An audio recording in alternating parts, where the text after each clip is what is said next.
Welcome back to Girls with Goals. We are now in the productivity and tea panel discussion. So if you're not familiar, productivity and tea is a quarterly event that we usually have on Zoom, of course, and we will get to talk about, in a real casual format, kind of fireside chat style, about different productivity, mindset, self-care topics, definitely how to thrive juggling all the things as a multi-passionate woman. And we are now introducing more tea into productivity and tea because many of us here love tea, and it would be a missed opportunity to not. Opportunity. There we go. And so we have Melissa here who's going to take over the first couple minutes to tell us a little bit about a tea that you probably haven't heard of, but it sounds really delicious and really interesting and can support us with our focus and actually with our productivity and mindset. So it's not just like this tea tastes good. There's actually a purpose to it, which ties in really nicely with what we were just talking about with Allison and like essential oils and alternatives to that and all of that, because there's a whole like sensory experience, and tea is one way that you might not necessarily be thinking of that can help you with your goals. You probably haven't put drink tea on your goal plan, but you might, that might actually be helpful. So I will let Melissa get started with this, and then after we learn a little bit about the tea, we'll go into the discussion there. Thank you. Thanks so much, Kelly. One thing I did want to say before I started talking about the tea itself was I think just the act of even making a cup of tea part of your morning routine, or whatever is the time frame that you're most productive. I like that it kind of gets me sort of in the zone. It's my moment. I like in the beginning of the day to use it to kind of reset myself, but then also at the end of the day to reflect. So I think it really just the art, if you would, or the purpose of making a cup of tea is just very helpful. This particular tea, excuse me, is called Pure Vitality, and it's part of a medicinal tea line called Heal Thyself. And all of the teas in the line are approved by the Canadian government. Sapology is a Canadian company, but it's also approved by the FDA to be used as for supplemental use. So all of the teas are, they come in little tea triangles because they're measured to provide a purpose. So this particular tea features 3 key ingredients, all of which boost cognitive function, which is so important for productivity. So I know when I have a day that I have to get a lot done, or I just really want to say extra focus, this is the tea that I go to. So it features Panax ginseng, which is the most potent ginseng you can get. It's much more potent than American ginseng that is also available. It features ashwagandha and holy basil. So the 3 combined, I'll actually read the little blurb that's on the bag because it's very specific. So it's used in herbal medicine to help support cognitive function and reduce mental fatigue in cases of mental stress. Ginseng in particular is used to enhance physical capacity and also help enhance physical capacity. So it's also great if you were going to use it as a pre-workout as well. So the main goals and functionality with this tea would be promotes cognitive function, reduces mental stress, increases mental focus, and then again, enhances physical activity. It tastes wonderful, and actually you brew it hot for 15 minutes. So it is sort of something that you need to plan ahead with, but I love it. It's just 1 cup and you're good to go. And it really creates this calming focus. So nothing like the jitters that you might get from extra caffeinated beverages, whether that be an energy drink or coffee. It's really just the herbs in it that give you that boost of increased cognitive function. And it's so helpful to stay productive and also stay within a positive mindset or a calming mindset versus getting stressed about maybe your to-do list being too long or just providing the extra focus that you might need. Yeah, that's awesome. And it's always good to have the heads up that it is not like a normal tea that steeps for somewhere between like 2 to 5 minutes, depending on which one. Because it's 15 minutes is a long time. But you know what? You could Yes. really work that into like, hey, do some gratitude journaling for 15 minutes. Like, do something else. Do have a little dance party, like whatever. Like, if you're taking like you should take a 15-minute break. It's a great excuse. Like I have to. My tea needs to steep this long. I love it. So that's perfect. Thank you so much for sharing that. That's great Oh, to you're welcome. we talked actually, Sarah suggested, steeping dried herbs, and that's kind of exactly what this is it's a specific blend of it. Yeah. So instead of maybe where I'm like, I love herbs, they're great, but I might be guessing like, I think I like basil. Like, instead of just guessing and throwing some herbs in my cup, it's great to have like a go-to blend. And you said it's measured out specifically. Which is good to know too, because those triangles make it super easy. Like I love the loose leaf, like scooping it in myself, and I'm like, I need a little bit more right now. But this is great to know that it's exactly what you need. Yeah. There's science It, behind it. Somebody's not. exactly. There's science, it's approved, it's gone through testing. And that's why it's so important that they're individually measured because to your point, maybe you put a little too much ginseng and then it's really a little bit more than you needed and then it's great even if you wanted to add some fresh lemon or even fresh ginger, like those sorts of things can totally be added. Sometimes like there's multiple teas in the line, I'll mix two together in more liquid to get the benefits of both, whether it be inflammation or there's one called Stay Calm, which is another promotes reducing anxiety, things like that. That's cool. That's Yeah. awesome. Thank you. Okay. So let's transition into the panel discussion here. I'm just going to start off with a pretty easy question to get to know all of our panelists, which are also our workshop facilitators for today. I know not everybody who's here right now was here for every single session, so it might be the first chance to get introduced to these wonderful ladies. So my first question is just like, what makes you multi-passionate? Like how are you qualified to have this discussion with us? What are the hats that you wear? What are the things that are really important, top of your priority list? Like how do you define yourself? And that'll help us with the rest of the discussion about how you actually make it all work. So Melissa, you want to start since we're already already chatting? Sure. I think multi-passionate in general, at least for me, just means that I want to explore and do many different things while also being, a busy mom. I work.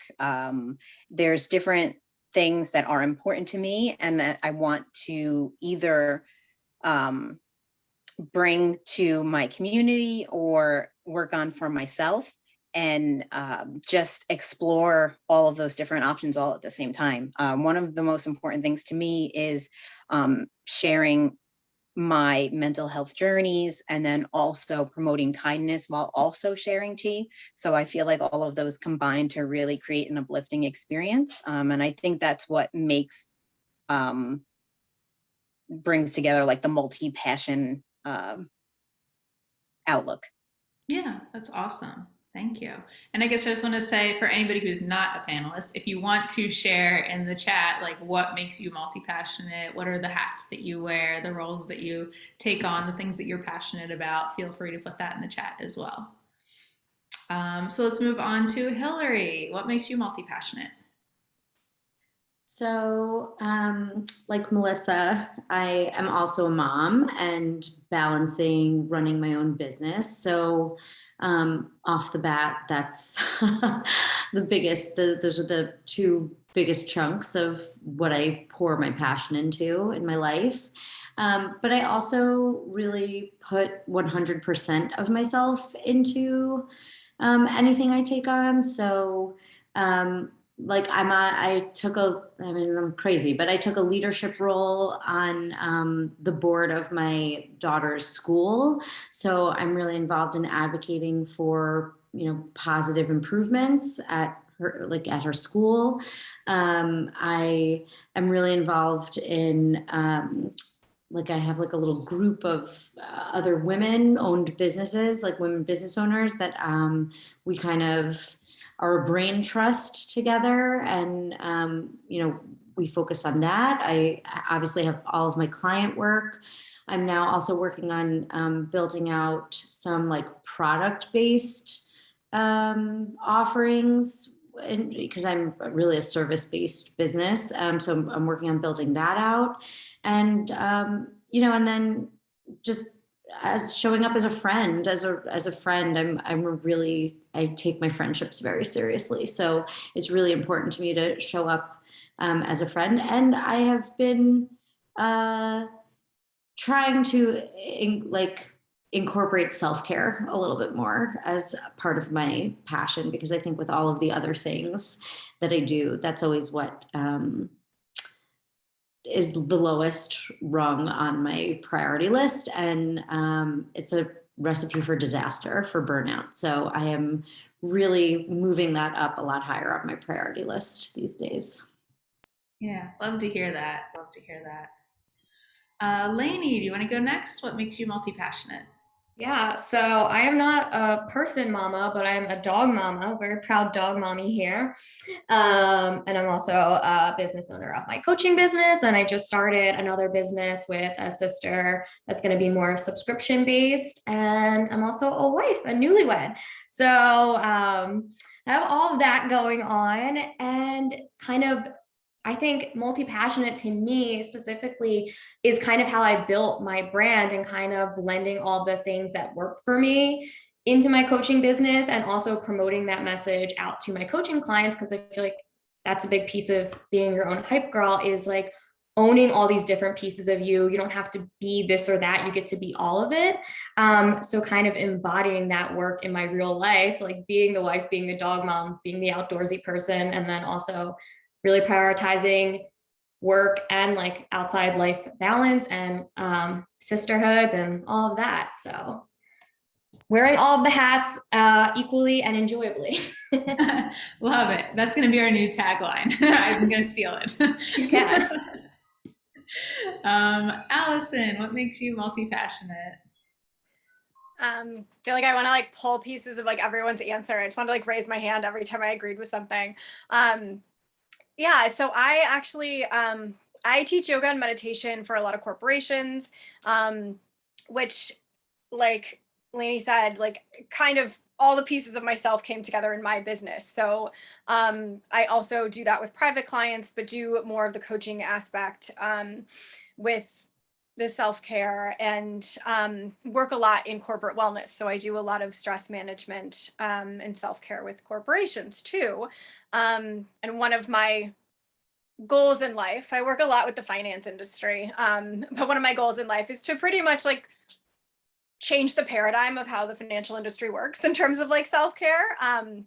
So wanting to just allow everybody to realize, like we said, like we can be all these pieces of ourselves, and like we can also redefine like what productivity looks like and what self-care is, because I think, like Hilary said, often it is the thing that like falls to the bottom of the list for everyone, because we're trying to do all the things and be all the people to everyone else. So I am very much about that. And also live in New York. I didn't say that earlier, as well as Melissa. But so friends are a huge thing for me, as my family is all in other parts of the country. So kind of created my own family here, especially during the pandemic. And so I would agree that very much about, especially both male and female friends, but like the supporting other women, creating and supporting in like my own community, neighborhood, synagogue, and just really being a part of community is becoming a much, much bigger thing, and just collaborating with everyone as well. So. Perfect. Love all that. Can I say that I might need Allison's help? I might be calling you after this. Please do. I'd love to talk about this. Yeah, no, we're all here to support one another. And that doesn't just go, we're not the authorities like, above everybody else. Like we need each other's help too. We all have our own area of expertise, and it's a beautiful like collective that we develop in a way. I mean, I use the word community more than collective, but like it is kind of a collective in a way too, that we can come together and support each other. So that's beautiful. I love that. For the next questions, anybody can jump in. I'm not going to you don't have to raise your hand. I'll have to call on you, anything like that. We talk a lot about systems and tools as far as productivity and mindset are concerned. Like those are kind of our go-to words that I use a lot, systems and tools. And it doesn't have to sound quite as I don't know, boring systems and tools, because it can be anything from like your morning routine to your Google Calendar or certain apps that you use that keep you on track. Does anybody want to share what are the systems and tools that you absolutely need, like you use on a regular basis, you could not live without, they help you function as far as being productive and maintaining your mindset? That's a lot to ask from one app, but if there's anything or a few combinations of things you're like, these are my go-tos, feel free to share. I'll hop in there. So Melissa's business is near and dear to my heart because I am a tea lover. And so, my days usually start in chaos because my kids are little. I have a 6-year-old and a 3-year-old. So, it's just very chaotic in the mornings. So the first thing I do after dropping them at school is I come home and I make tea, and it is like absolutely like part of the self-care routine. It centers me for my day. I'll usually listen to a podcast like on the walk home from school, and I'll continue listening while I make tea. And it really helps me just center myself and like prepare for the day ahead. I happen to be a little old school. Like I just don't like having a ton of apps where I have to be in and out of different applications to stay organized. That is actually like the antithesis of feeling organized to me.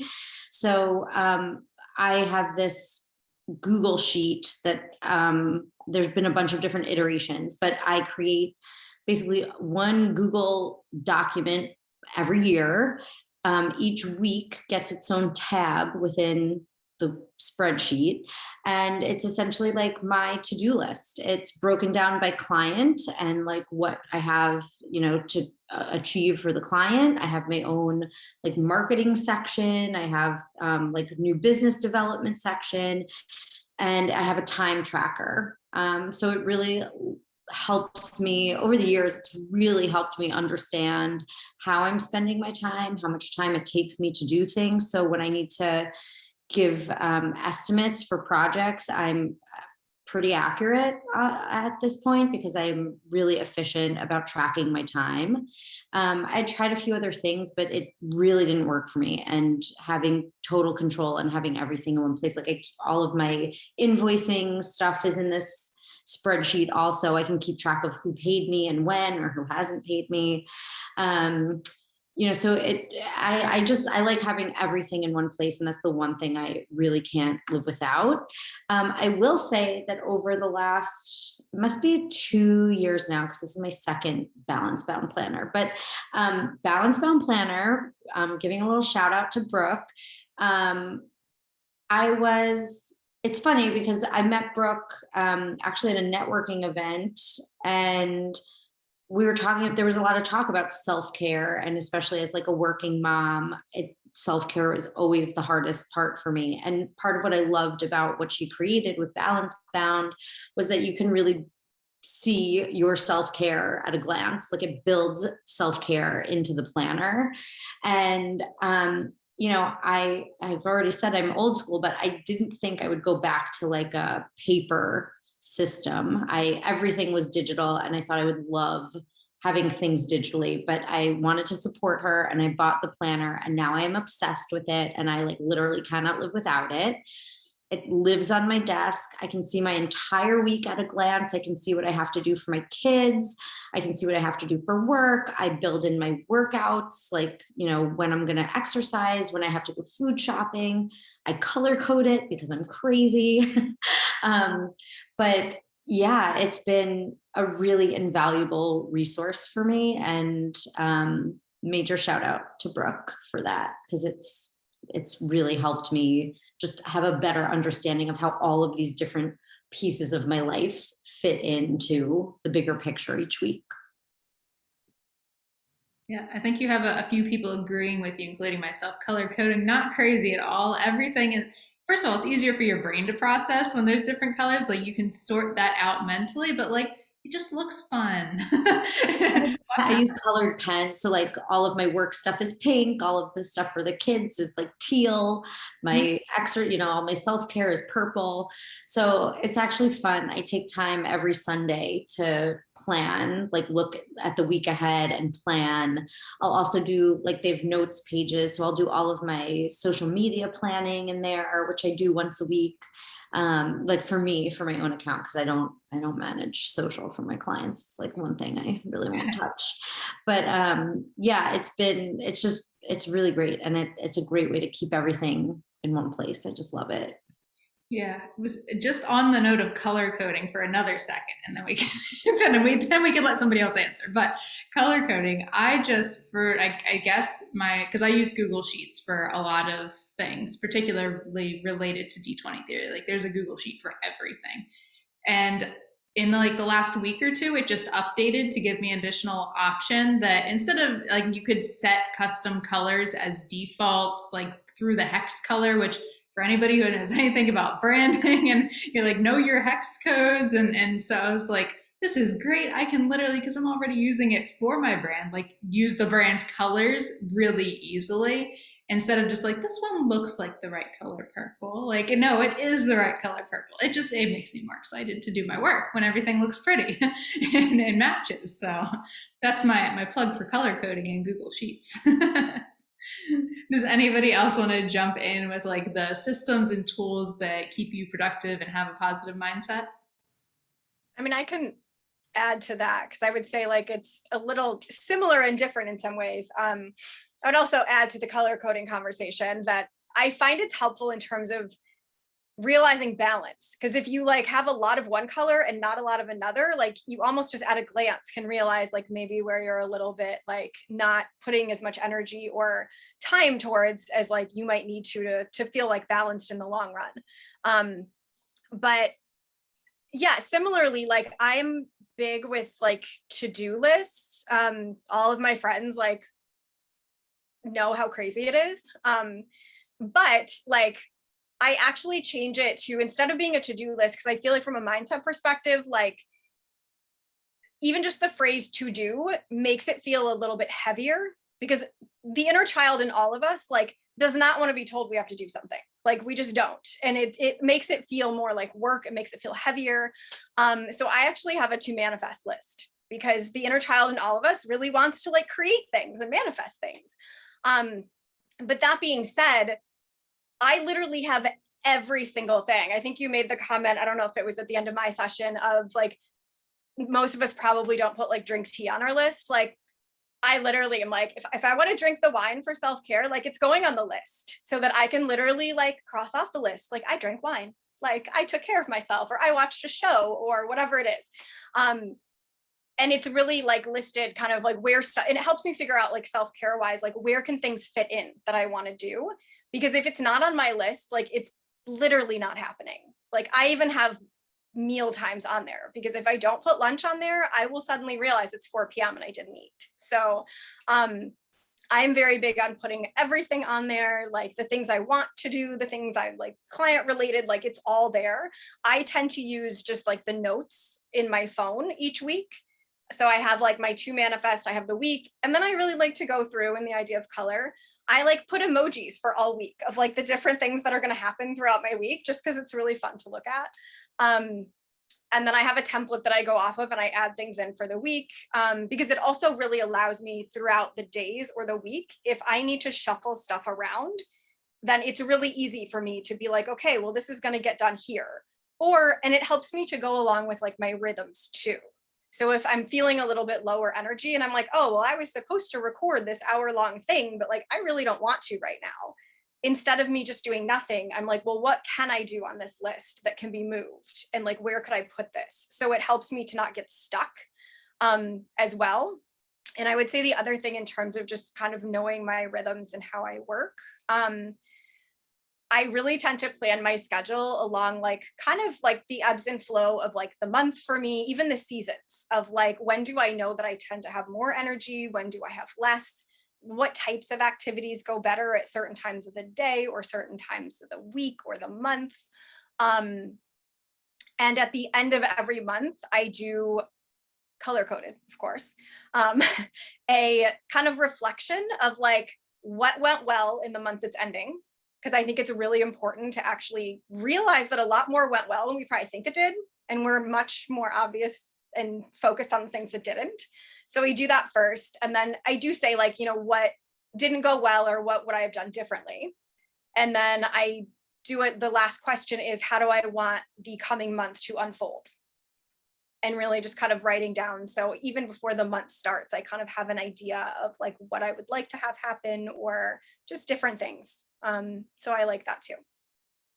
Yeah, I think taking that time to just pause and reflect it's something that a lot of us skip over a lot. It's like, we might realize in the moment, this was good, this is great, like today. And then by the end of the day, something else happened, you got stuck in traffic, it's already gone. Like you've already moved on from it. And if it's a negative thing, great, move on from it. But like, if it's a positive thing or something that you could learn more from, it's definitely worth reflecting on in whatever way is actually helpful for you to do that type of reflecting, whether it's in a journal, on your calendar, on a, even just on a sticky note, like however that works for you, just taking that time to do that, because we're so busy trying to get all the things done on our to manifest list. And it's easy to just keep pushing through and keep going because we're motivated. Like we have these passions and we want to pursue them. And even the things that we're not passionate about, like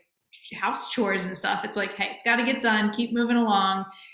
But if you stop and you acknowledge what has happened, that actually helps you move forward in a more productive way and feel better about it as far as mindset's concerned. So don't skip that part. It's important.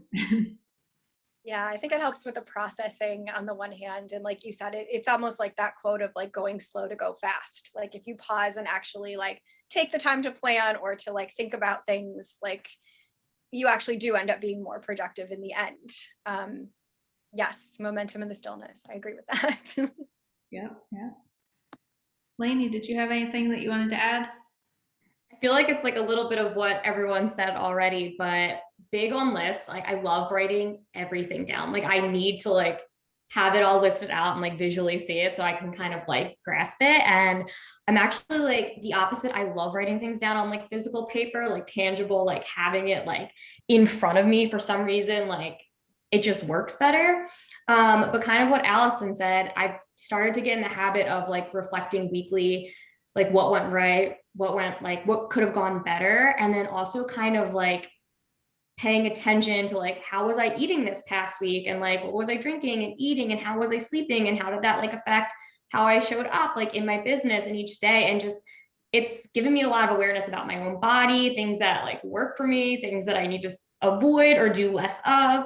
But yeah, just that awareness. And then I guess as far as systems, prioritizing self-care always, even if it's just like 5 minutes in the morning, because I notice a difference in my productivity if I immediately like pick up the phone like first thing in the morning and like get into the social media world before I've even like checked in with myself. It's like a completely different tone for the day.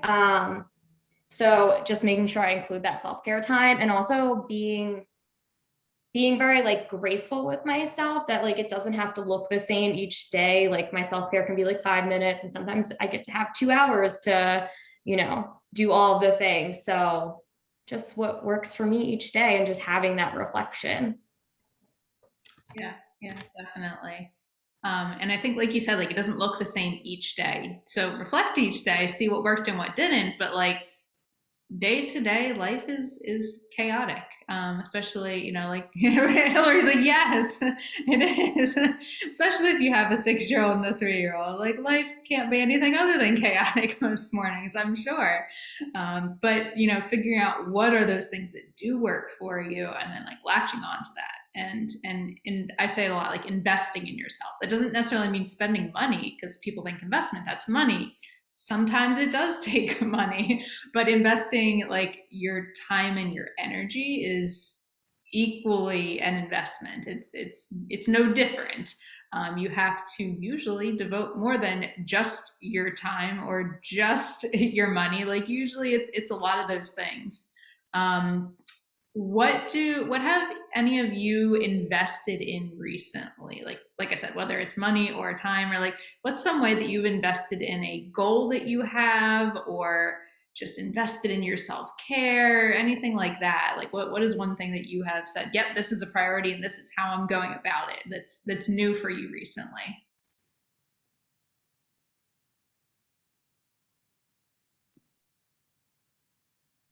I actually just invested in completely relaunching my website and like the School of Self-Care program, actually, like, which was something I wanted to do for years.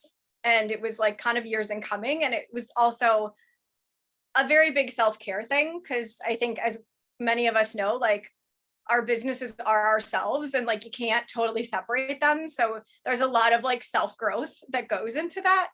So it was like a very interesting growing experience. There was a lot of like, and part of my journey came from like physical, like chronic pain that I've had, and it's kind of how I got into stress management and self-care. So I, of course, interestingly saw a lot of like health issues and like things flaring up, and I went through a surgery in the process and like all these things. So it was just a really interesting, like it felt like investing on multiple levels of myself. Yeah, definitely. I had totally forgotten you had done that recently. So I'm like, oh yeah, as soon as you said that, like that's a huge investment that's going to continue to serve you and your business going forward. Mhm. And it Anyone was really else want fun. to share?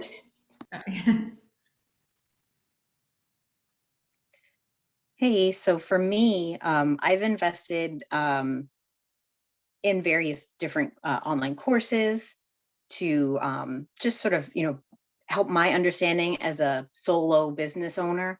I feel like wearing all the hats can sometimes be draining, especially the hats that maybe I'm not so good at, or maybe I'm not the best at. So different things that I've invested in, whether it recently launched a blog. So, and it was like not something I had done before.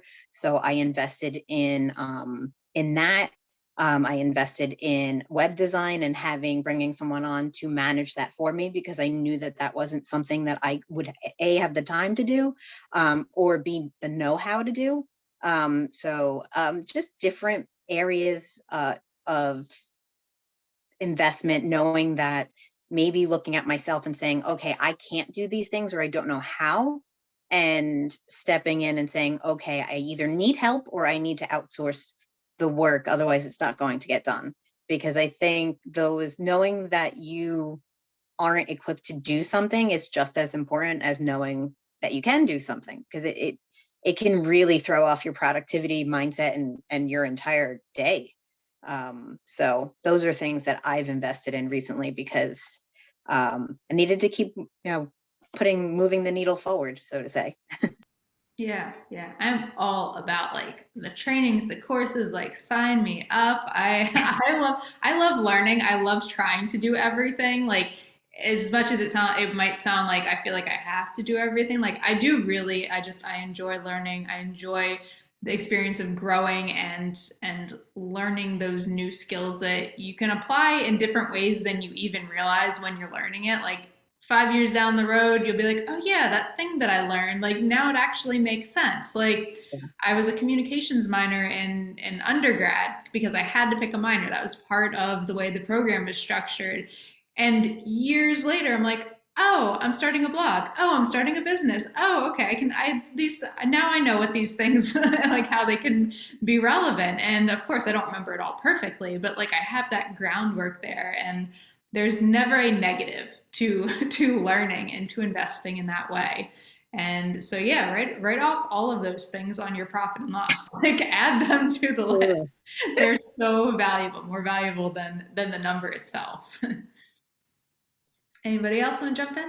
Yeah, so I'll hop in and say that so I've been, I realize that the rest of you probably, I didn't mention what my business is. I run a branding, like a brand strategy and content strategy consultancy. So I basically help a lot of other businesses with their branding and marketing needs. So branding and marketing is what I do best, and it's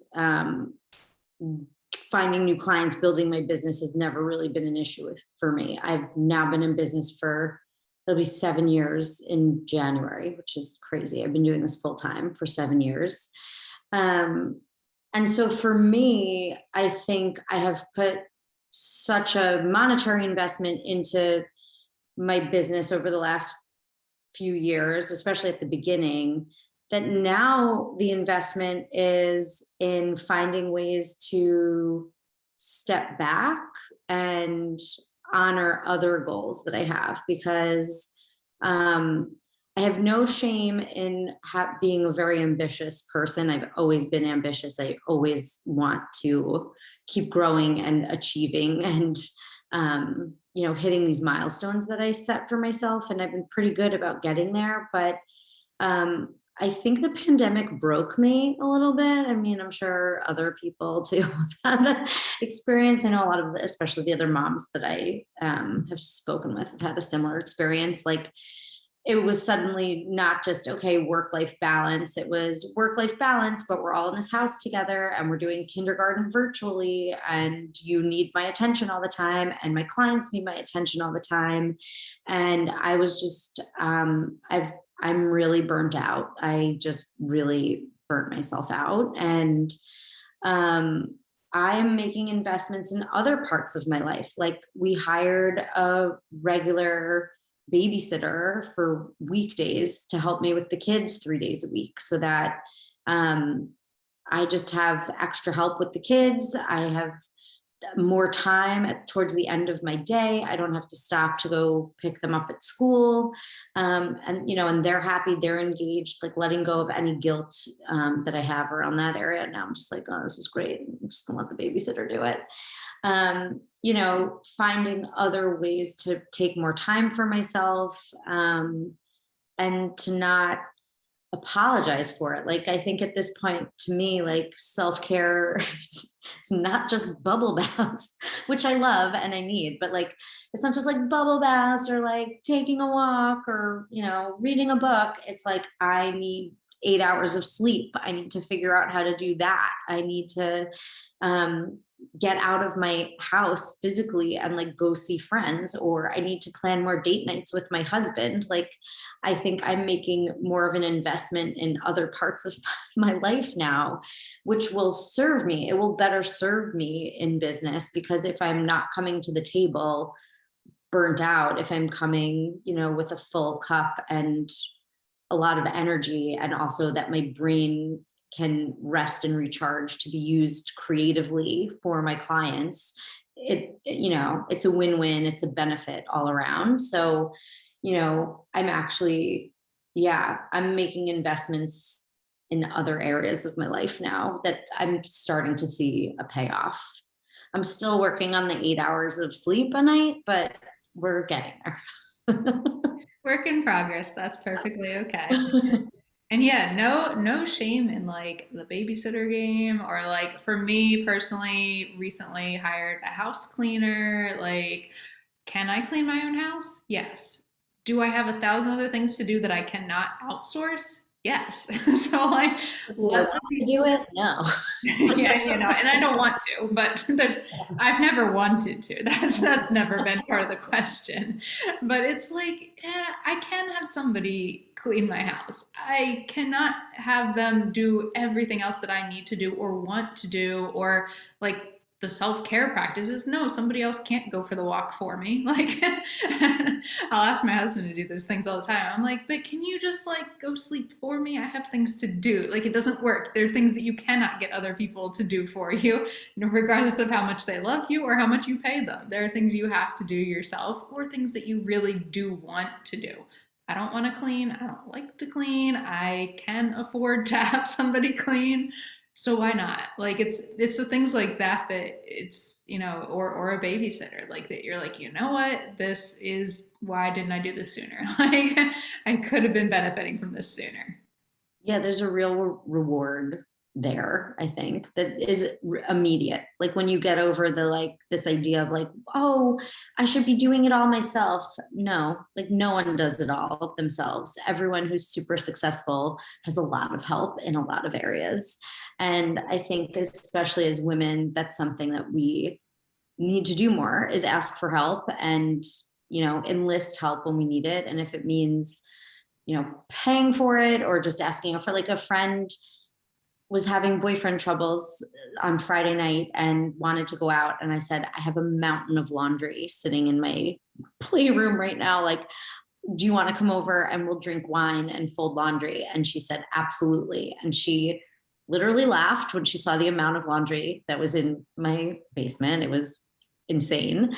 And we had a really nice night. We got to chat and drink wine and do everything we would have done otherwise, and focus on each other and work through stuff that we, you know, support each other and help each other. And she actually, I never would have asked for help with laundry. I never would have done that. And it was such a small thing, and she was so willing to do it. And it went so much faster as a result. And it was, you know, it was certainly a memorable night because I've never done that with a friend before. So, and I'm very grateful for her to, you know, have come over to help me, and vice versa. She was emotionally struggling and really needed some time and attention from me. So, yeah, it was a real win-win. Yeah, it sounds like it. And I just want to say, adulting looks a lot different than we all thought it would. We never knew that that was how our, you know, Friday night might look like. It's just, it's a little different, but it's not bad. Yeah, and you said wild Friday night. Pretty much. That's how we live, on the wild side there. All right, we are getting a little short on time. One thing that I always like to ask the ladies in the panel here is, you know, we're all on social media, probably a little more than we should be, but social media can be used for good. So what, either like Instagram account, or, you know, do you follow, or Facebook group are you a part of that you go to for like inspiration, or to ask for that support that you need, or, you know, something that can always boost your mindset, or like you're like, I'm struggling with time management, this is the thing that helps me? Like, who do you follow, or where do you go to online that you would recommend if somebody was having a similar struggle to what you've had at some point?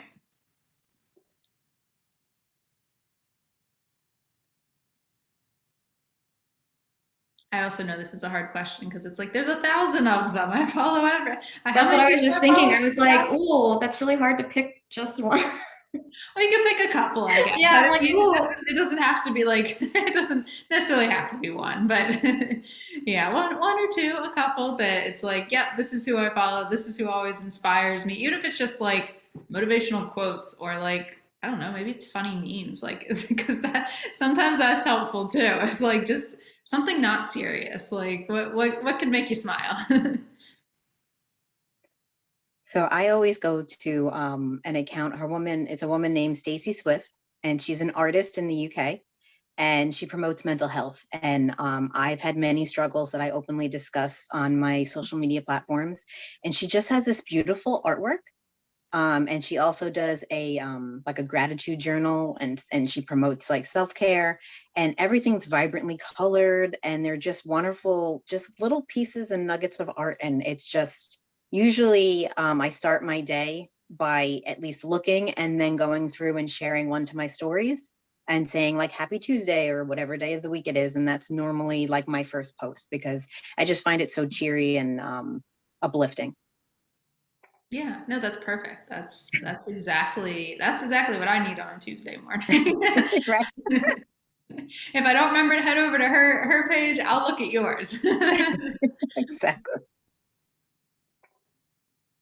So I'll hop in. I have a few. I would say Amanda with Indigo Organizing, who oddly enough I also met at that same networking event where I met Brooke from Balance Bound Planner.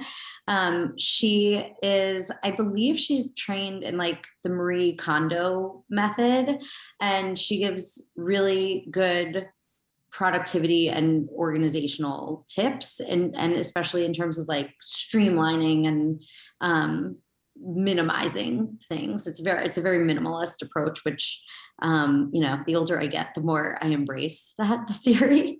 I also love the home edit, which is just like major goals that I will never achieve those organizational goals, but I love looking at what they do and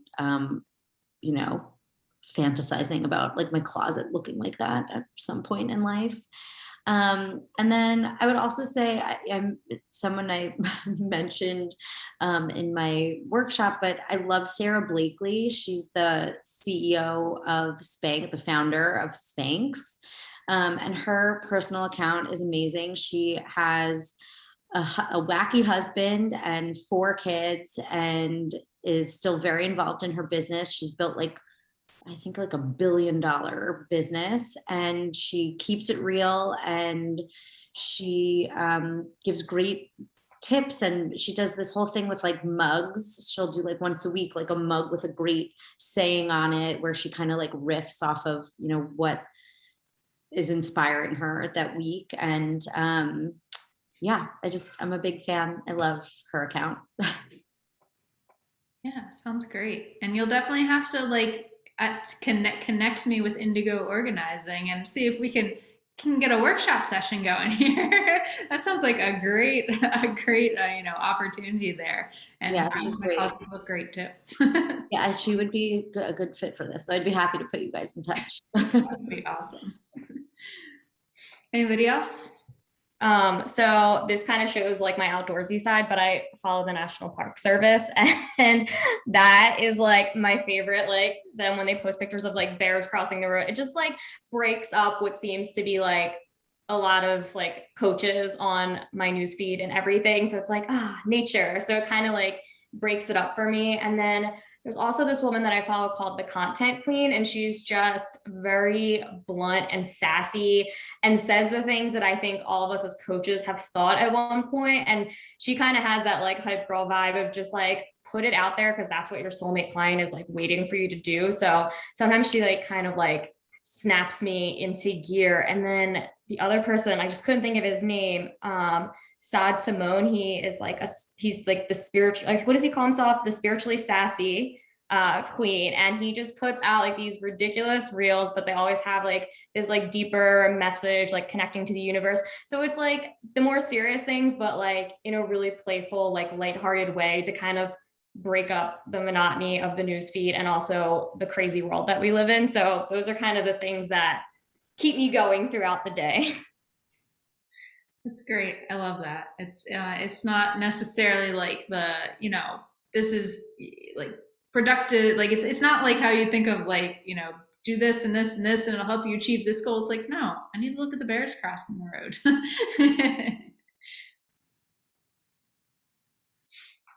Allison, did you have anybody you wanted to recommend? Yeah, I mean, I tend to do like the Upworthy and Tank's Good News just to like break up like all the bad news that is there. It's just nice to see like all the loving things.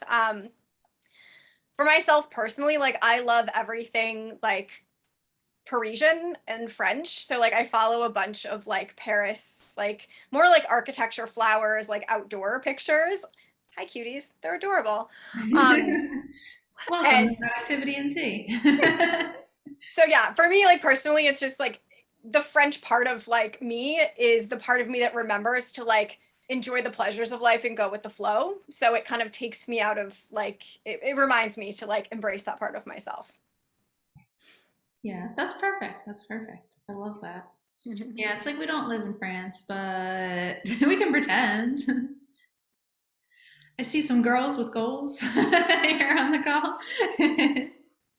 Yeah, we're teaching by example, so they're That's the only way to do it. All right. Well, we're wrapping things up here because we want to have enough time for a couple minute break before we head into the giveaways. So, definitely don't go far because we have all kinds of stuff that we are giving away to one lucky winner. We're going to see who that is when we come back at 3 o'clock. If anybody wants to stick around and, hang out on video or in the chat, that's perfectly fine too. But thank you very much, all of you, for participating in this super fun discussion.